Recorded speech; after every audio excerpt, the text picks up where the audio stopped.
രാവിലെ മുതൽ ഈ സമയം വരെ നടന്നത് UP സംസ്കൃതം നാടകമാണ്. 10ഓളം ടീമുകൾ രജിസ്റ്റർ ചെയ്തിട്ടുണ്ട് എന്നുള്ള സൂചനയാണ് വന്നത്. പരിപാടി തുടങ്ങാൻ ലേറ്റായി. കാരണം നമുക്കറിയാം ഈ കുട്ടികൾ തന്നെ പല കോമ്പറ്റീഷൻ ഐറ്റംസിൽ വരുന്നുണ്ട്.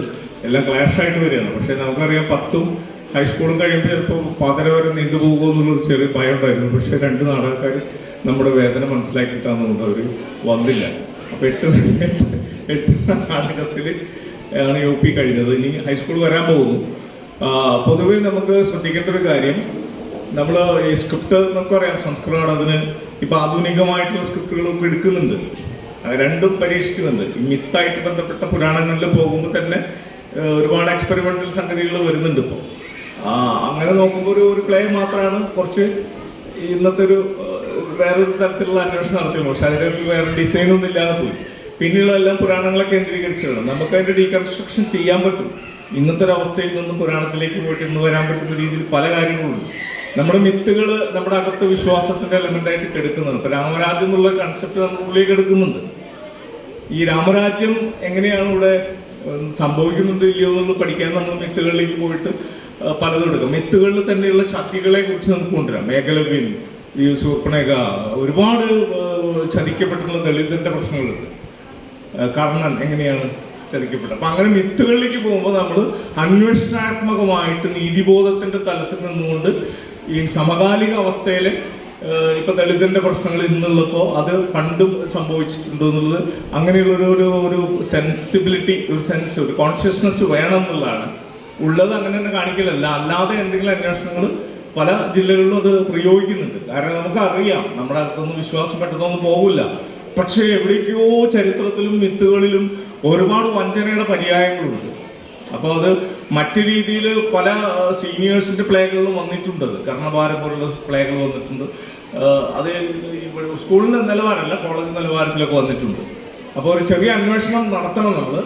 പിന്നെ ഡിസൈനിൽ എപ്പോഴും നമ്മൾ ഈ ഫ്ലക്സുകൾ എന്ന് പറയുന്നത് ഇതിന്റെ പകരം ക്ലോത്ത്, തുണി, പെയിന്റിങ് ചിലവുള്ള കാര്യമാണ്. പക്ഷെ നമ്മൾ ഗ്ലോസി ആയിട്ടുള്ള ഫ്ലക്സുകൾ ഇങ്ങനെ കൊണ്ടുവയ്ക്കുക എന്നുള്ളത് ഒരു വർക്ക് ഓഫ് ആർട്ട് അല്ല. അത് വർക്ക് ഓഫ് ആർട്ട് എന്ന് പറഞ്ഞാൽ നമ്മുടെ കുട്ടികൾ അവരെ സ്കൂളിൻ്റെ അകത്തുള്ള പോസിബിലിറ്റി വെച്ചിട്ടാണെങ്കിലും മതി. പക്ഷെ ചെറിയൊരു ആർട്ട് ഡിസൈൻ ചെയ്യണം.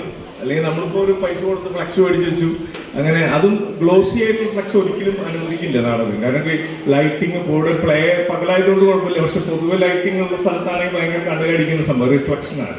അതുകൊണ്ട് തന്നെ അത്തരം സാധനങ്ങൾ തുണിയായിട്ട് ബന്ധപ്പെട്ട് എന്ത് ചെയ്യാൻ പറ്റും, സജസ്റ്റീവായിട്ടുള്ള സെറ്റ് മതി.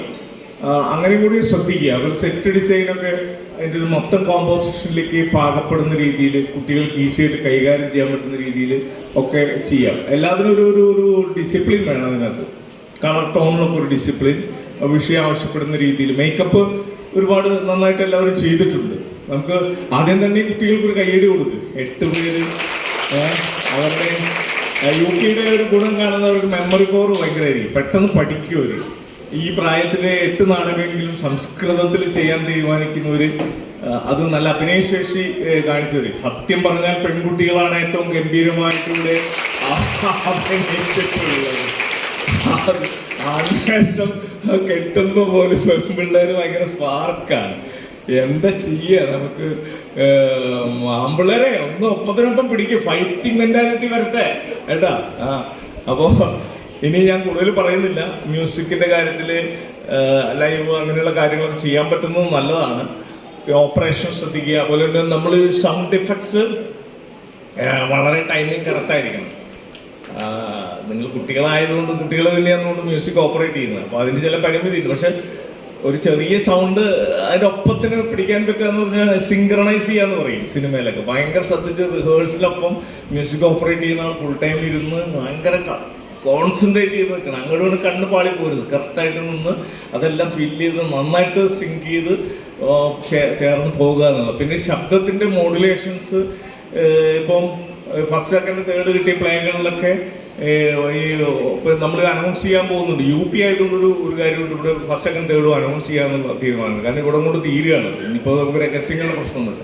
അതിനകത്ത് ടോട്ടൽ മികച്ച അവതരണം വരുന്നതിൻ്റെ ഗുണം എല്ലാവരും ഒരുവിധം ഈക്വലായിട്ട് ആക്ട് ചെയ്യാൻ ശ്രമിക്കുന്നു എക്സ്പ്രഷൻ കാര്യത്തിൽ. അപ്പം അങ്ങനെയാണ് അത് വ്യത്യാസം വരുന്നത്.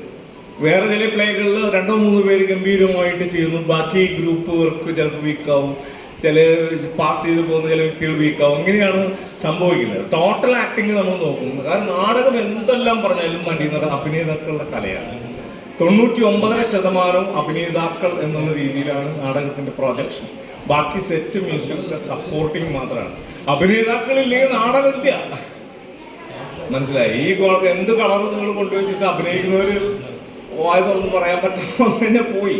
അപ്പോൾ ആക്ടിങ് സൈഡിൽ അതിൻ്റെ മോട്ടിവേഷൻ, അതിൻ്റെ മീനിങ് ഫുള്ളായിട്ട് ആ സിറ്റുവേഷനിൽ എങ്ങനെ ബിഹേവ് ചെയ്യുന്നത് തന്നെ ഒരു 10 ഡിഗ്രി എങ്ങനെ ആക്ട് ചെയ്യണം, വോയിസ് എങ്ങനെ ഉപയോഗിക്കണം എന്നുള്ളത് അങ്ങനെയാണ് ട്രെയിനിങ് കൊടുത്ത് ഉണ്ടാക്കിയെടുക്കുന്നത്. ഓരോ യൂണിറ്റ് കൊത്തുപണി ചെയ്ത് വന്നിട്ട് സ്പീഡാക്കണം. അപ്പോൾ ഡ്രാമയുടെ അകത്ത് നമ്മൾ ഏറ്റവും കൂടുതൽ ആക്ട്രസുകളെ, നടീനടന്മാരെ എങ്ങനെ ഉപയോഗിക്കുന്നതാണ് പ്രധാനം. അത് കൊടുക്കുന്ന കമ്മ്യൂണിക്കേഷനാണ് പ്രധാനം. അതിനെ സപ്പോർട്ട് ചെയ്യാൻ മറ്റുള്ള കാര്യങ്ങളൊക്കെ ചെയ്യാവുന്നതാണ്. എന്തായാലും ഇവിടെ റിസൾട്ട് മാഷ് പറയും.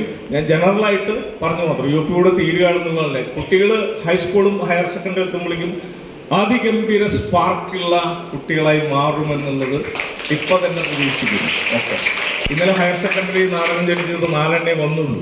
നമ്മൾ പറഞ്ഞു നിരാശയാണ്. 11 ജില്ലയിൽ നിന്ന് 4 ഇവിടെ 11 ജില്ലയിൽ നിന്ന് 8. ഗ്രേറ്റ്. ഓക്കെ, ഇനി റിസൾട്ട് UP വിഭാഗം സംസ്കൃതം